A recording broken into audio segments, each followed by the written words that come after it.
ஒரு திண்ம செவ்வட்ட உருளையின் அடியின் பருதி 132 சென்டிமீட்டர் ஆகும். அடியின் பருதி இதுதான் என்னது? அடியின் பருதி சொல்லியிருக்காங்க. நான் பீனு போடுறேன். 132 சென்டிமீட்டர் ஆகும்.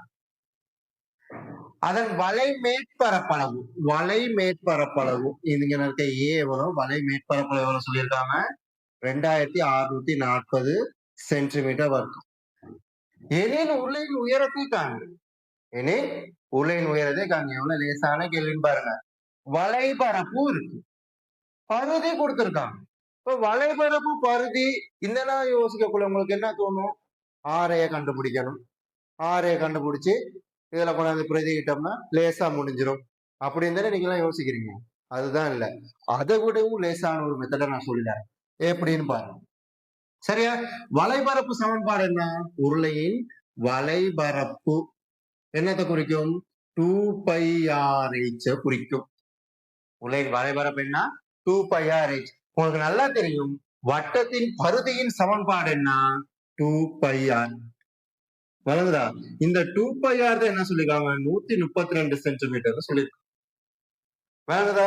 அதுக்கப்புறம் அவங்க உங்களுக்கு கொடுத்த விஷயம் என்னன்னு சொன்னா, வலைபரப்பு 2640 கொடுத்திருக்காங்க. 2640 சென்டிமீட்டர் வர்க்கம்னு கொடுத்திருக்காங்க. ரைட்டா? இதுல எல்லாருக்கும் கிளியர் தானே? அடுத்த பாருங்க, நமக்கு தெரியுது 2πr சொல்றதே 132 தெரிஞ்சுது. சரியா? இங்க பாருங்க எப்படி இருக்கு? 2πr இருக்குதானே? 2πr h பெருக்கப்படுது. அப்ப டிரெக்டா என்ன செஞ்சிடலாம்? 2πrக்கு 132 போட்டுறலாம். தர h.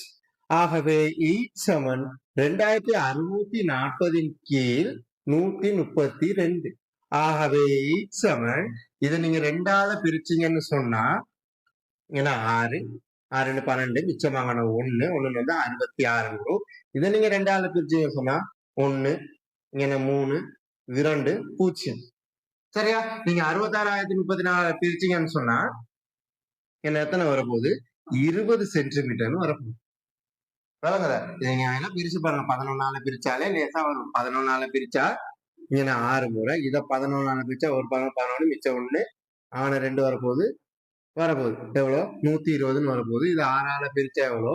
20 வரப்போகுது. ஆகவே 20 சென்டிமீட்டர்.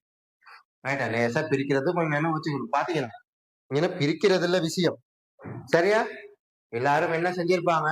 2πrல பிரதிட்டு ஆரைய கண்டுபிடிச்சு ஆரைய கொண்டாந்தீங்கன்னா போட்டு மறுபடியும் 2πrல பிரதிட்டு போயிருக்க வேண்டி வந்திருக்கும். அப்படி என்ன செய்யணுமா? இல்ல, இதுதான் பார்ட் 1ல செய்ய வேண்டிய ட்ரிக்கான விஷயம். வலைபரப்பு கொடுத்துட்டாங்க. விளங்குதா? வலைபரப்பு வச்சுட்டு h கேட்கிறான். அப்போ 2πrக்கு என்ன செய்யலாம்? டிரெக்டா அதை போலதான் இருக்கு. 2πr தானே அரை வர போகுது. என்ன இதெல்லாம் ஷார்ட் அண்ட் ஸ்வீட் மெத்தட்ல வச்சுக்கணும். ரைட்? நோட் பண்ணி வச்சுக்கணும்.